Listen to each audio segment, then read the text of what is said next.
Oi, tudo bem? Hoje eu gostaria de falar um pouquinho sobre uma distinção muito importante entre três tipos de atividades de organização, que são organizar, propriamente dito, planejar e registrar. Elas são naturezas diferentes de atividades e por isso mesmo elas precisam ser tratadas de forma diferente. Quando essa distinção não é feita, eu vejo que isso acaba confundindo muito as pessoas e sobrecarregando o dia a dia delas. Organizar, por exemplo, que é a primeira atividade relacionada à organização, a mais dedutiva, claro, é simplesmente colocar as informações no lugar certo. É você ter na sua agenda, por exemplo, uma informação que na quinta-feira, das 14 às 15h30, você tem uma reunião com seu chefe. Que na quarta-feira, você tem uma aula de inglês à noite na escola de inglês, das 7 às 8h30. É a organização que permite que você consulte muito rapidamente informações que sejam confiáveis para você. Então, se, por exemplo, você vai numa consulta médica e o médico quer agendar um retorno com você, você consegue muito rapidamente consultar a sua agenda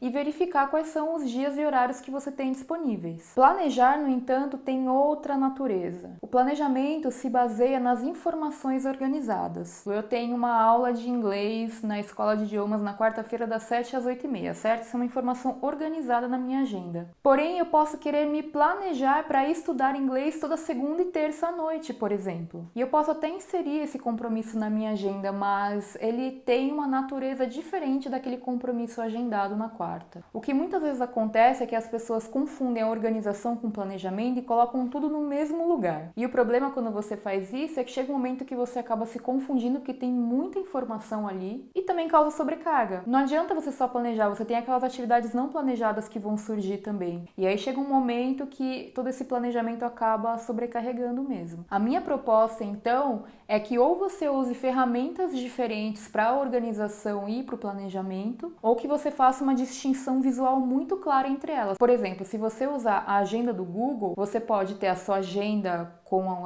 as informações organizadas numa cor mais forte, como por exemplo um azul, e você pode criar uma segunda agenda que vai ser dedicada só para o planejamento, onde você vai usar uma cor mais clarinha, tipo um cinza. Por que isso é importante? Porque se, por exemplo, você olha para a sua agenda e você verifica que na quinta-feira você tem a reunião à tarde, porém você se planejou para fazer algumas atividades na parte da manhã. Se alguém quiser marcar uma reunião com você, ou se você precisar marcar uma consulta médica, você sabe que você pode marcar na quinta-feira de manhã, ou só tem que realocar o que está ali. Agora, esse compromisso que vai estar em uma cor mais forte, como por exemplo a reunião na parte da tarde, você não consegue mudar porque realmente é um agendamento que você tem. Eu não estou querendo dizer que as atividades de planejamento são menos importantes do que as atividades já organizadas, não é isso. Mas elas têm mais mobilidade mesmo. Então olha só que interessante. Se você tem uma prova na faculdade, suponhamos sexta-feira à noite, o professor marcou uma prova. Essa informação estará organizada na sua agenda. Porém, você não quer chegar no dia da prova e simplesmente fazê-la. Você talvez queira montar um plano de estudos para ir bem nessa prova. Esse planejamento tem uma natureza diferente da informação organizada, percebe? É um plano pessoal, talvez você queira criar um cronograma interno seu com alguns prazos para você estudar tais capítulos do livro, rever suas anotações, etc. Isso são atividades de planejamento. O planejamento, então, é algo pessoal baseado nas suas informações organizadas. É apenas um recurso para que as coisas aconteçam. E vai ser diferente de você, para mim, para a pessoa aí ao seu lado no trabalho, porque cada pessoa tem uma maneira de se planejar e de fazer as coisas. A maioria das pessoas se desorganiza e se sobrecarrega justamente porque confunde uma coisa com a outra. Insere na agenda tanto as informações organizadas quanto as atividades planejadas e aí se depara com um dia com, sei lá, 35 tarefas e não sabe nem por onde começar. Porque algumas coisas precisam ser feitas invariavelmente naquele dia, mas outras não. Só que deixar tudo junto dá essa sensação de sobrecarga que faz com que a gente fique, putz, por onde começa? Sei lá. Nosso inconsciente sabe que tem coisa errada e esse monte de coisas fica distraindo a nossa atenção. Bom, por fim, queria falar sobre